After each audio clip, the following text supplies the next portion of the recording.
I am a man of faith, but like any educated adult, I listen to and watch global news.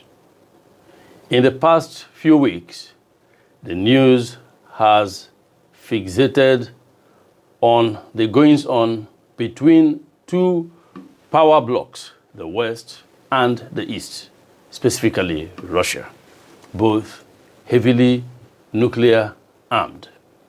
Not nuclear weapons in development, no.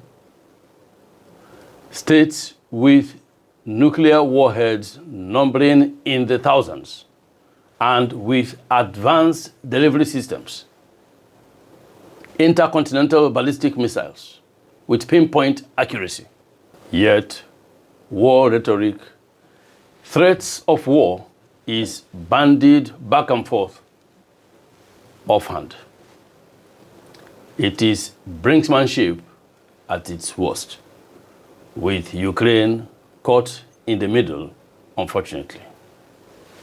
Comparisons have been made between Nazi Germany and present-day Russia, Putin and Hitler. Now, I do not know that Putin wrote a book espousing genocidal hegemonic aspirations, but I do know that Hitler, in his book, Mein Kampf, written several years before he came to power, did. It was Hitler's clearly stated desire to gather all ethnic Germans in one Reich, one empire, as a prelude to a grand agenda of Lebensraum, living space, that led to his annexation of Austria, German-speaking parts of Czechoslovakia, the Sudetenland, and a couple of months later, the rest of Czechoslovakia. Then, the then free city of Danzig, mostly ethnic Germans, as a pretext for invading Poland in pursuit of the agenda of colonizing Eastern Europe. The invasion of Poland was the trigger for France and Britain declaring war on Germany. Before vanquishing the Western powers, Hitler invaded Russia, his long-cherished agenda. Thus was the Second World War ignited. After that war, two power blocs emerged, NATO and Warsaw Pact. Following the dissolution of the Soviet Union, the latter also collapsed, but NATO remained. NATO has since been expanding, admitting new members. To what purpose, I leave to the experts, to world leaders to fathom.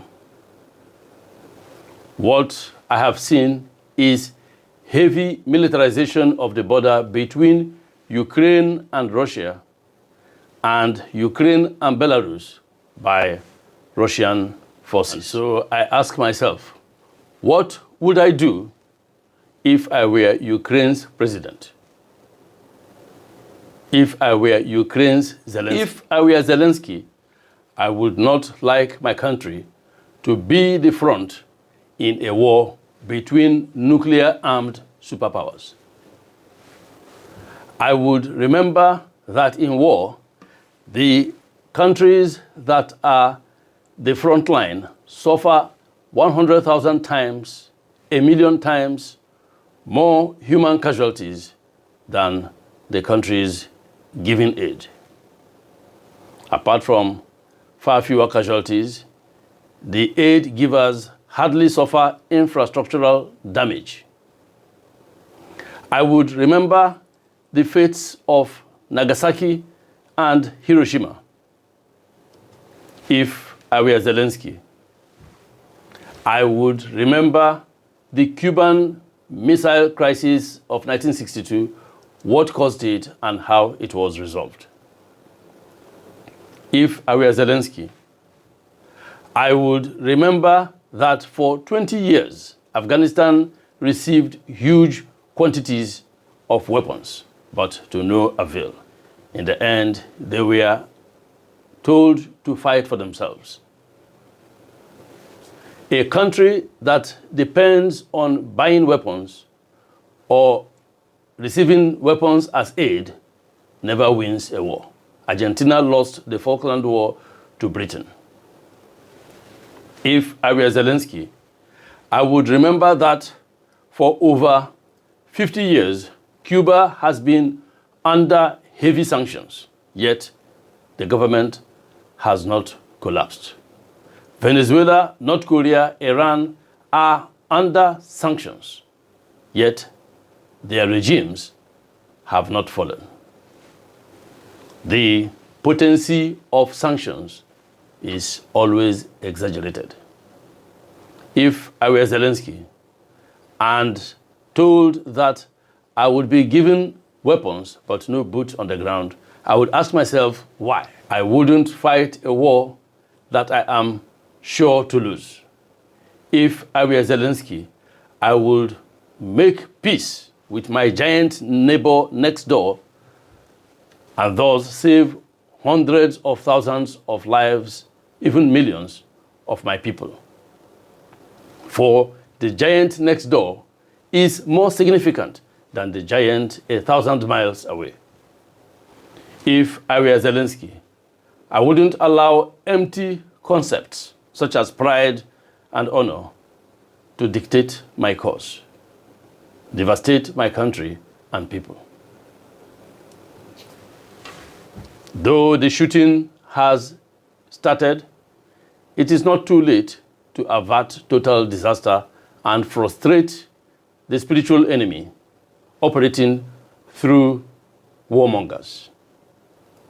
This is not the policy of appeasement of the 1930s as some would misconstrue it. No. It is to save the human race from self-orchestrated extinction. May the Lord rescue the mind of men in power from hijacking. Amen.